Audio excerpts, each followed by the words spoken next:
Once a giant, always a giant. For me, it's only a giant. What's going on YouTube? Diggy546. We got breaking news. This came this happened pretty quickly.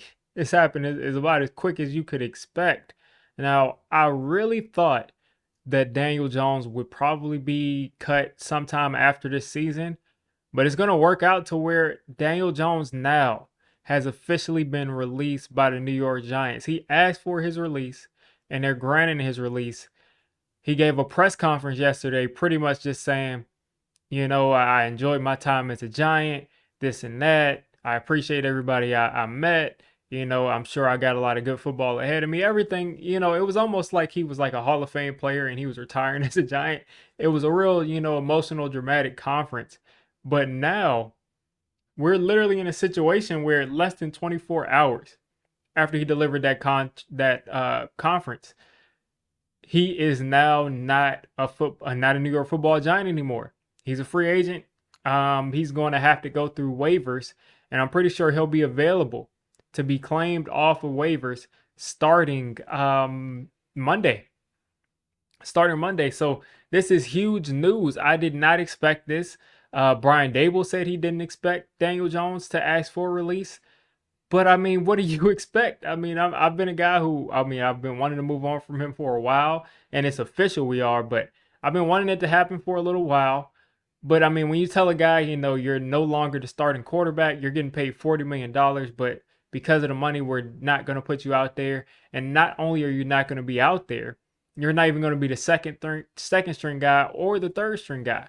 They brought in, I think, Tim Boyle or somebody to be the third string quarterback.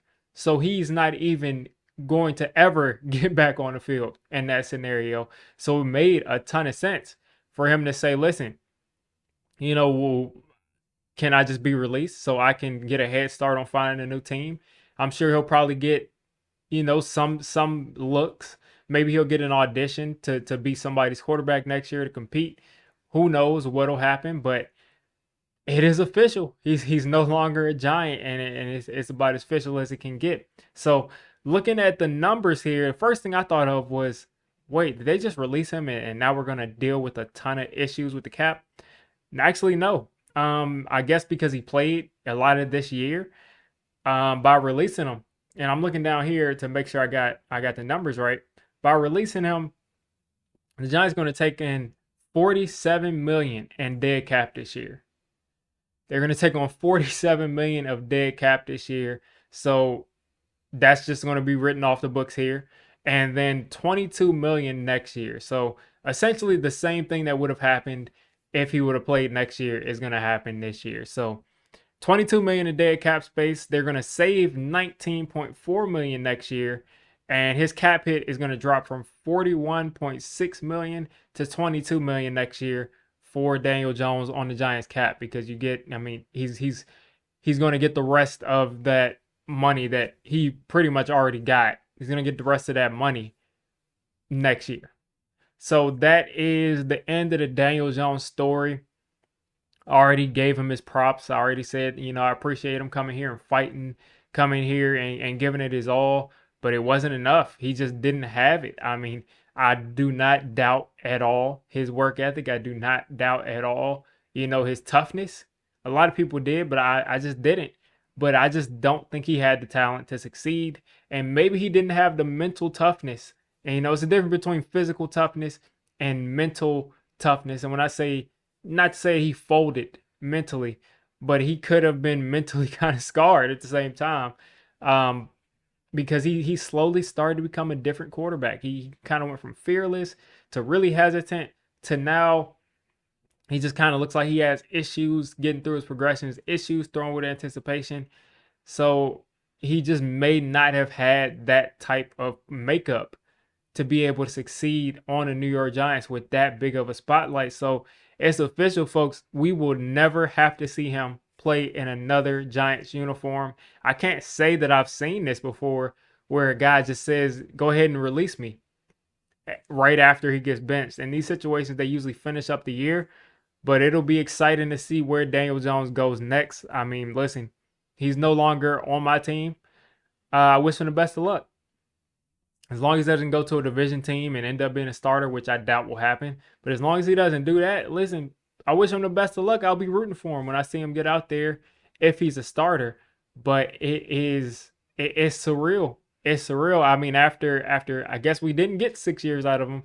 After 5.5 years of mediocre to okay football, we finally get some reprieve here, and the Giants have finally officially moved on. Now, my last thing is, what does this mean for the locker room? So we saw some guys come out and say that they felt Daniel Jones was the best quarterback on the roster, like Dexter Lawrence. Who else came out and said that? It was another offensive player that was anonymous, and everybody thinks it's Darius Slayton. But another offensive player came out and said, essentially, they're blaming it all on Daniel Jones. It is what it is, and they didn't like it. They didn't like it, and they felt like the Giants were clearly making a business move, and they clearly were. The same thing that happened a couple weeks ago with Nick McLeod. They didn't want to pay him, an extra, I think, what, 700,000, 800,000 or something small like that in the NFL standard. They didn't want to pay that, so they cut Nick McLeod and brought in a rookie. So, I mean, as far as the locker room goes, has Dable lost the locker room? I think time will tell. I think if they go out there and they're playing against the Bucks, if they go out there with DeVito and they look energized and they look, passionate, and they go out and compete, then it's clear the locker room isn't gone. But now if they go out there and they just get blown off of the field and they play worse than they've ever played, then that tells you pretty much all you need to know. I'm looking at energy level this weekend, to be honest with you. And Dable's days could be numbered, because again, Dable was not expecting it. Ownership was not expecting it. Nobody was expecting it in that Giants building, that Daniel Jones would just, essentially take his ball and go home. So yeah, interesting development here. I definitely wasn't expecting this, but once I kind of saw that speech yesterday, I was thinking he may be on his way out. I mean, that's not like a I'm getting benched speech. That's kind of like, you're not going to see me at a podium again kind of speech. I'm sure he probably would have had like a speech like that at the end of the season when they had their exit, their exit interviews and everything like that. But he had that speech right after he got benched. Then the next day he's released. So listen, a lot of people have attacked Daniel Jones, and some people think some people went too far. I mean, listen, at the end of the day, fans are entitled to feel however they want to feel. If they want to bash the guy on his way out and laugh at him, it is what it is, man. Like he's well taken care of. He's gonna be just fine.